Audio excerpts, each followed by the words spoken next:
Yes, nkulamusizaako mukwano gwange najjo sinzo bango otuliriza webali kwekumira ku mayengo gano aga Yugi Update TV. Wabaddewo okuwanyisiganya kw'amasasi wakati w'ekitongole kino ekya UPDF, abajaasi ba UPDF saako ne ba local people abateeberezebwa okubanga banyaguluzi ba nte. Oli ku Yugi Update TV gatana tuyinga kukkirira wansi waliwo ekigambo subscribe kikoneko obeere ng'otweyungako ddala bulungi nnyo.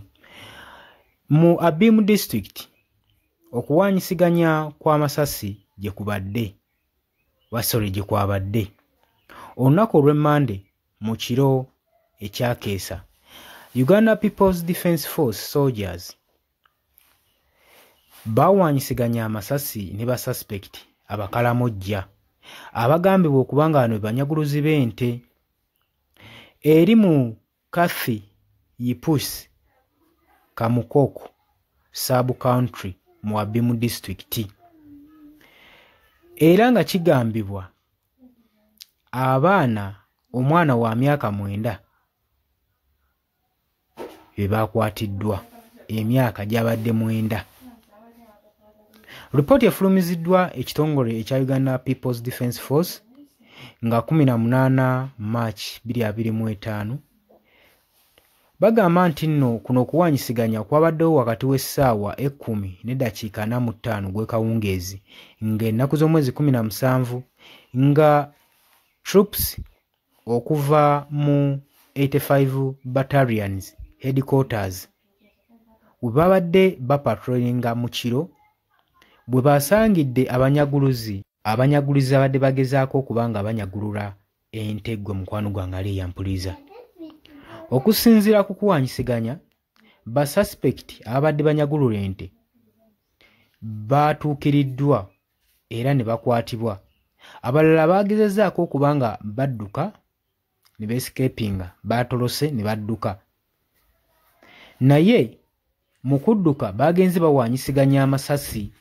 Jjukira nti n'emmundu Ekalamoja kye kitundu ekyasigalamu emmundu era tujjukira ebiseera biri ebikadde gavumenti yagenda ne bakola kye bayita barter trade ne Kalamoja.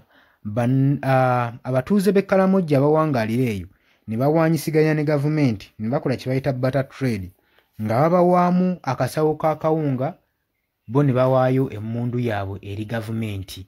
Naye kigambibwa nti si bonna nti baawanyisa, abasinga basigaliza n'emmundu zaabwe naddala abo abanyaguluzi bo bagamba nti tebajja kubanga basibwa katambaala era emmundu zaabwe ne bazisigaza era zibakozesa okubanga banyagulula ente gwe mukwano gwange.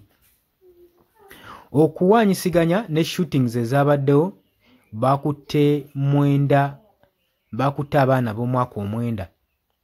Kwabaddeko omu amanyikiddwa nga Robert Lokolongo saako n'omu yabaddeko n'emyaka 6 mu gy'obukulu gwe badde bayita Loyo Adugu. Bano badde bagezezaako okubanga banyagulula ente gwe mukwano gwange ali eyampuliza. Ba residents bano badde bava mu kitundu no bombiri atuzadde bava mu bitundu by'e Nakakwakwa village mu Kotido district. Abo buyinza barikavalinze ente ezaali zabbibwa 117 4 okwabadde eza arrows kwabaddeko arrows 4 saako ne brown okuva mu basuspect. Kitegeeza nti babaddeko n'obusaale 4 babadde bakozesa okunyagulula ente zino. Major General Keith Katugi, commander owa 5 Infantry Division, yakomandinze era n'agamba nti act eno ey'okubanga banyagulula ente mu Kalamoja omuze guno gubadde gususse okubanga ababbi bano basusse okwegulira omuze guno ogw'okubanga banyagulula ente z'abatuuze. Wabula babakutte abaana bano ne babatwala mu bazadde baabwe era ne babakuutira okubanga babatwale basobole okufuna educational services, basobole okubanga bateekerateekera future yaabwe than okubeera mu nsiko nga bagenda mu maaso n'okubanga banyagulula ente n'amamundu saako n'obusaale gwe mukwano gwange. Bino byabadde eri mu Kalamoja gwe mukwano gwange ali yampuliriza. Mbagala nnyo mwebale kwekuumira ku Yugi Updates TV. Yes, oli ku Yugi Updates TV kw'osinzira okuba ng'otuuliza gwe mukwano gwange yenna ali eyo. Gwe nagambye agala otweyungako, agala okweyunga ku channel eno, kirira wansi waliwo ekigambo subscribe kikooneko okoonene mukadde. Temwerabirako na mukadde kubanga akadde ako mukwano gwange kuyambako nnyo kuleetera notification message bwe waba nga waliwo information yonna gye tutaddeko. Ate buli wo subscribing obeera otufollowinze, kitegeeza buli kimu kye tunaateekako ojja kuba ng'okifuna gwe mukwano gwange. Leka okipingwe ng'oli updated ku buli kimu ekigenda mu maaso mu ggwanga gwali yampuliriza. Abali mu Qatar, Oman, Dubai, Saudi Arabia, abali e Dubai, abali mu US, abali mu UK, abali Canada, abali mu South Africa, namwe abali mu ndwana Kenya, nalekaani menyani, namwe abali mu Asia, matumiddeko nnyo mwebale kwekuumira ku Yugi Updates TV. Mwe mbeezezzaawo amayengo gano aga Yugi Updates TV. Mikwano gyange sola beebaza kinnoomu, wabula nsazeewo nkozese lino eddoboozi ery'ewamu nsobole okubeebaza. Mwebale kuyimirizaawo channel eno, mwebale mwabajja, naddala mwabajja mu comment section ne mukomentinga ne muteekako endowooza yammwe ne mutangaaza bannayuganda ku ki ekiteekeddwa ekituufu okukolebwa gwe okusinziira ku ndowooza yo. So munamuna batajjangako mu comment section, mbakubiriza okujja mu comment section muteekeko ebirowoozo byammwe, mutangaaze eggwanga ku biki byaba bagenze mu bukyamu ne bikolebwa mu bukyamu eri bannayuganda. Dani ku Airlines e Kenya, nawe nkutumiddeko ennyo, naye jangu mu comment section oteese, toteekako buteesi linnya lyo. Mujje mu comment section, mwe abasharinga, aba likinga, namwe abasubscribinga, mwe muyimirizaawo amayengo ga channel eno.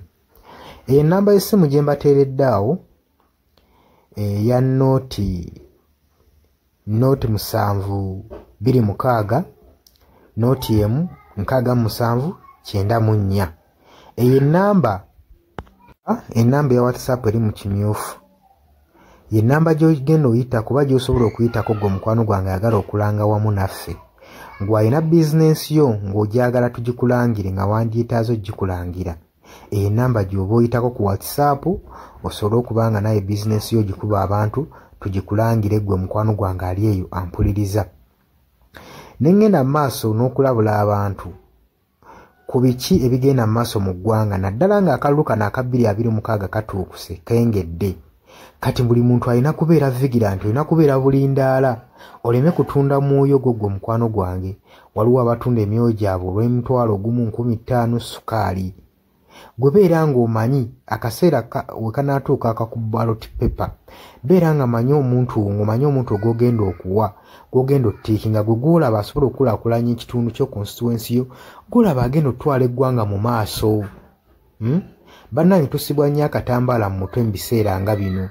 Newankubadde obwavu babubalumizza mutya, totunda mwoyo gwo ku lw'akantu katono, wabula saasira ku ggwanga lyo, osaasire ne ku zadde lyo, osaasire ne ku future weenaabeera. Lowooza ku by'emu maaso. Weewaawo abamu muyinza okulowooza ng'ebyo tabakwatako nga tebikwatako, naye ensobi yonna yonna ekolebwa eiza relative, sengaawo, maamawo, kojjaawo, biyinza otutuuka ng'ekyo ekizibu gwe kyetooloddeko, ate olaba ebikwatirako biyinza otutuuka essa ne byetooloola ne bifundikira nga bikkutteko gwe mukwano gwange ali eyo. So kyenva nkubiriza baganda bange mwenna abali ku Yugi Updates TV, ogenda maaso n'okusharinga information eno. Baganda baffe beebereremu, ate era baleme kutunda mwoyo gwa ggwanga, babeere nga batambulira ku mazima, nga bayimirira ku mazima, nga bayimirirawo ku lw'eggwanga lyaffe erijja mu maaso, ku lwa future y'abantu baffe n'eggwanga lyaffe mu maaso, kubanga buli muntu ekigenda mu maaso kati akiraba. Bw'atalaba kigenda mu maaso, nkakasa obeera muzibe. Ate era ne muzibe naye alina byawulira ebimutyemula omutima, kati n'amanya nti no mu ggwanga mulimu kino. So nkubiriza buli omu obeere lalabayi wa munno, osobole okuba nga oli kalabalaba w'oyo ku biki ebigenda mu maaso. Obakubirize n'omubakubiriza waliwo abali mu byalo nga tebamanyi kigenda mu maaso. Mubaagaliza subscribinga ku mikutu gino bategere ebigenda mu maaso mu ggwanga lyaffe. Wakati smartphone zajja gwe mukwano gwange ali eyo. Wabula mbaagaliza olunaku olulungi mubale kwekumira ku Yugi Updates TV mubatana subscribinga mugere mu maaso n'okusubscribinga. Mbaagala nnyo era mweraba.